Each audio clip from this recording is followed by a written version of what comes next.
फैसल साहब, आपके लिए सरप्राइजिंग या शॉकिंग रिजल्ट था, क्योंकि कोई भी नहीं समझ रहा था कि पीटीआई इतना अच्छा परफॉर्म करेगी। और इस वक्त ये हमें मानना नहीं पड़ेगा कि पीटीआई जो है, अगर सिचुएशन ग्राउंड पे उनके खिलाफ ना होती तो एक्चुअली तो उनको गवर्नमेंट बनाना चाहिए था और उससे स्टेबिलिटी आती। कामरान साहब, इसका दो हिस्सों में मैं ले लेता हूं सर। देखिए, सबसे पहले तो ये कि अगर पीटीआई ये इकदामात और बर्बरियत काला काम नहीं करती तो आज पीटीआई एक अक्सरियत पार्टी होती और मुल्क में सियासत कर रही होती। लेकिन जब दुश्मन का काम आप कर देंगे, तंसियात उड़ा देंगे, फ़ौज के ऊपर अटैक कर देंगे, शहीदों का तमस्कर उड़ा देंगे, तो फिर would you expect, number one. Number two ये कि आज भी अगर जो आज़ाद हैं, सो कॉल्ड आज़ाद हैं, जो फसली बटेरे हैं, जो हादसाती हैं, जिनको आज तक ना गवर्नमेंट में कोई हिस्सा मिला, ना टीवी पे आने की इजाज़त थी, और ना ही उनके पास कोई फ़लसफ़ा या फ़िलासफ़ी या डिबेटेबल आइडियालॉजी है कि वो बात अपने आर्ग्यूमेंट को भी जस्टिफाई कर सकें, तो उनका तो मैं कुछ नहीं कह सकता। देखिए, पार्टी में हम लोग ने मॉरली, फाइनेंशियली, इमोशनली, एथिकली, जैसे मैंने पहले कहा, हमने अपना खून दिया है, हमने अपनी जानें हथेली पे लगाई हैं। जब उनके ऊपर थ्रेट होता था खान साहब के ऊपर, तो हम जैसे लोग जिनको अल्लाह ताला ने इस्तक़ाक़ दिए कि पेन से लेके प्लेन तक ख़रीद लें, कोई सड़क पे चलते हुए हम नहीं लोग थे, हमने अपने सीने आगे लगा के ह्यूमन शील्ड बन के हम उनका चलें। तो आज हमें जो दर्स दे रहे हैं, उनकी कोई लॉजिक नहीं है कि जी कानूनी तौर पे तो हमने अमेरिका से बात नहीं की, लेकिन हमने अमेरिका से भीख मांग ली। हम इक़्तिदार तो नहीं मांग रहे, लेकिन हम पीपल्स पार्टी के पैर चाटने जा रहे हैं। हम इक़्तिदार तो नहीं मांग रहे, लेकिन हम मौलाना साहब के पास भीख मांगने जा रहे हैं। हम नवाज शरीफ से आके गोटे पकड़ने जा रहे हैं, लेकिन हम इक़्तिदार नहीं चाह रहे। मतलब what kind of silly argument is this? ठीक है, नंबर वन। नंबर टू, ये आपका प्रिंसिपल स्टैंड ये था कि मैं चोरों के साथ, बेईमानों के साथ, मुंह तोड़ दुश्मनों के साथ, तबाही करने वालों के साथ हाथ नहीं मिलाऊंगा। मैं चोरी चकारी के काम नहीं करूंगा, मैं बेईमानी करप्शन के काम नहीं करूंगा, मैं किसी को एक्स्ट्रा ऑर्डिनरी फेवर नहीं दूंगा, मैं अपनी फौज से दुश्मन वाला काम नहीं करूंगा। लेकिन वो सारे के सारे दावे और जो आज वोटर्स ने दिया है सो कॉल्ड आजाद को, फसली बटेरों को, वो भी आज शर्मिंदा है। क्योंकि अगर आपकी सियासत यही सियासत थी, तो फिर ये आपने हम जैसे लोगों को क्यों उस जगह पे चला दिया, वो सबक दे दिया कि हम आज भी आपका सबक पकड़ के बैठे हैं और आपने सबक भूल गए, हर किस्म का सबक भूल गए आप। और 12 साल हमें कुछ और सिखाया, और आखिरी 3 साल में जो काम किया और उसके बाद जो आज आप करने जा रहे हैं, मुझे तकलीफ नहीं है, मुझे तो बहुत खुशी है। तकलीफ तो अब होगी वोटर्स के जरिए, कि ये तकलीफ मुझे नहीं हो रही, तकलीफ उनको होगी जिन्होंने मासूमियत में हमारी तरह अंधा तवक्कल करके आगे बढ़े। और आज वही सारी पार्टियां, इमरान खान की पार्टी तो मेजॉरिटी में आई है, भले आजाद आई है, उनको क्या, उनको तो उनकी तो वो ही है, जीत तो ही उनकी इन तमाम तर कंट्रडिक्शंस के बावजूद। इन पार्टियों में, इन आजाद में से 30-35 तो वो आजाद हैं जो हमेशा आजादी के साथ हर पॉलिटिकल पार्टी के उसमें चले जाते हैं। जब गवर्नमेंट बनती है, आप कह रहे छोड़ देंगे वो, हमारे पास भी वो आजाद टूट के आ रहे थे। ठीक है, एक दूसरे आजाद के अंदर एक सेगमेंट जो है वो पहली दफा है, उनके पास भी बीड़ी पीने के पैसे नहीं है, वो भी बिक जाएंगे इक़्तिदार की खातिर, आधे रह जाएंगे। आधे वो लोग हैं जो अपनी आखिरत या शुरुआत संवारने आ गए हैं कि जी चलो एक भाई पॉपुलर टाइड है, ना घर से बाहर निकलना है, ना घर से अंदर निकलना है, ना पैसे लगाने हैं, ना तकलीफ तो आप लोग पूरा शराजे पे खेल दिया तरीके से, ना केसेस का फेस कर रहे हैं। ठीक है, नहीं सर, मैंने सच बात की है कामरान शाह साहब, हमने बहुत कुर्बानियां दी हैं। हम हमारी जैसे निकालेंगे, हमें फिक्र नहीं। आज तो अल्लाह का एहसान है, बिल्कुल ठीक है, मुझे शर्मिंदगी हो रही है ये कह के, अगर हमें जाने का कहते तो हमारे लिए बहुत बड़ा है ना।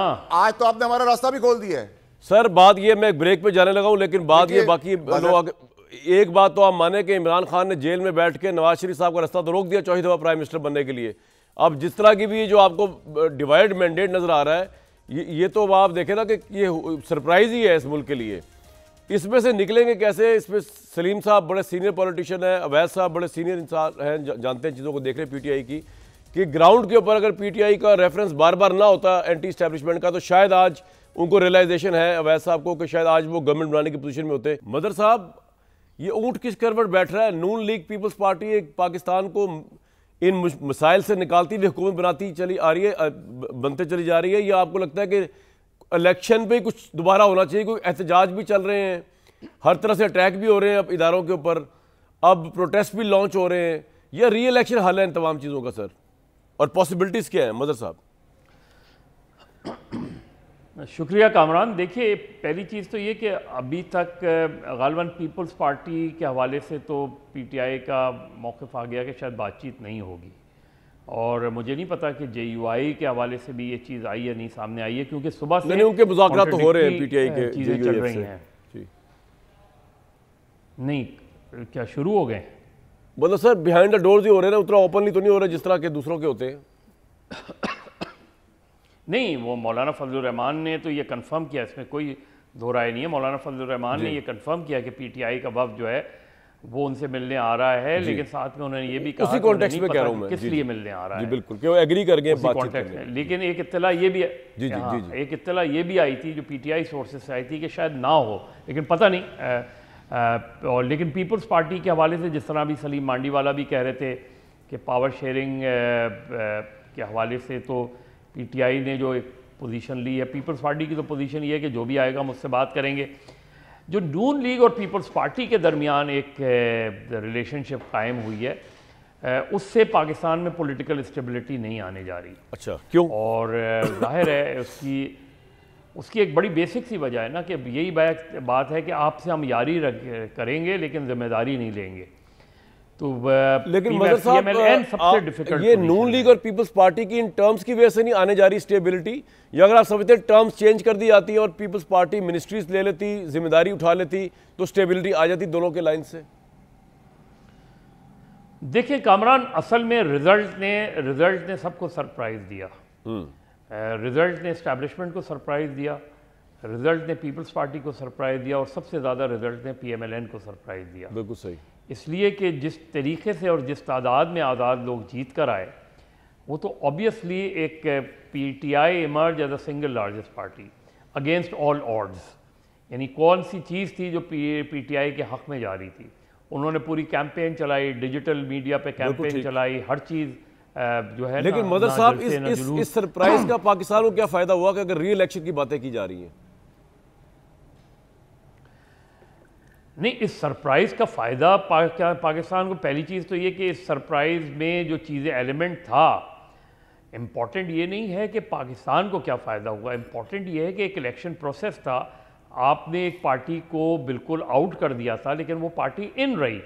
सही। अब जो सिनेरियो सामने आया इमर्ज होके, उसमें अगर पीपल्स पार्टी और नून लीग आते साथ बैठ के एक प्रेस कॉन्फ्रेंस करते और वो कहते कि हम साथ हुकूमत बना रहे हैं, लेकिन यहाँ हो ये रहा है कि जाहिर है जब उन्हें नज़र आया कि PMLN एक स्ट्रॉन्ग पोजीशन में नहीं आई है और पीपल्स पार्टी, नेचुरली पीपल्स पार्टी कभी भी उस पोजीशन में नहीं आ सकती थी, तो पीपल्स पार्टी अब जो है वो एक स्ट्रॉन्ग बारगेन करना चाहती है। और इस पर जाहिर है एक बिलावल ने एक पोजीशन पहले ली थी कि जी इनसे PMLN। तो मदर साहब आपके ख्याल में हर सूरत के अंदर री इलेक्शन तो कोई ऑप्शन नहीं है, पीपल्स पार्टी और PMLN ही आपस में बैठेंगे और PTI ऑपोजिशन में होगी, ऐसा ही है?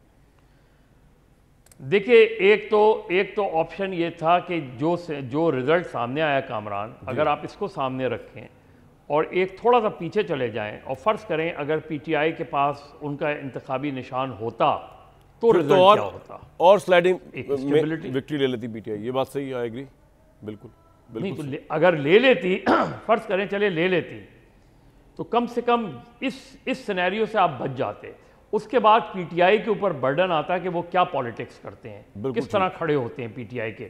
लेकिन एक चीज़ तो सामने आ जाती ना कि PTI कम से कम सिंपल मेजॉरिटी तो ले ही लेती अगर 2/3 नहीं लेती, अगर अपने निशान के साथ जाती। बिल्कुल ठीक। तो अगर उस सिनेरियो को आप सामने रखें तो एक स्टेबिलिटी तो आती कि इलेक्शन में एक पार्टी ने सिंपल मेजॉरिटी ले ली। अब अगला मरहला उस पार्टी का हुकूमत करने का था। तो सर वो तो अब एक तरह ही आ सकती है अगर री इलेक्शन हो जाए, इलेक्शन सिंपल दे दिया जाए PTI को, और तो कोई तरीका नहीं फिर स्टेबिलिटी का, क्योंकि बाकी पार्टियां तो शोर ही कर पा रही पावर तो अब अवाम में उस तरह। देखें अभी अगले 10 दिन के अंदर इंतखाबी अज़दारियां जो दाखिल हुई हैं, जो फैसले हो चैलेंज हुआ है, और 2 दिन के अंदर उसके रिजल्ट क्या आते हैं। ठीक ठीक। हाँ, उसके रिजल्ट से आपको थोड़ा सा एक मेरा ख्याल आपका पॉइंट आ गया जाएगा कि ऐन मुमकिन है। बिल्कुल ठीक है सर, ऐन मुमकिन है, प्लीज बताइए ऐन मुमकिन है जी। मदर साहब कंप्लीट कर लें, आप बता रहे थे ऐन मुमकिन है। नहीं मुझे री इलेक्शन की तरफ आप देखिए, री election is a very expensive exercise, ठीक है, लेकिन अगर आप री इलेक्शन जाते हैं और PTI को उनकी वो ओपन फील्ड मिलती है तो मेरा ख्याल है it's not a bad option. Sir point आ गया आपका।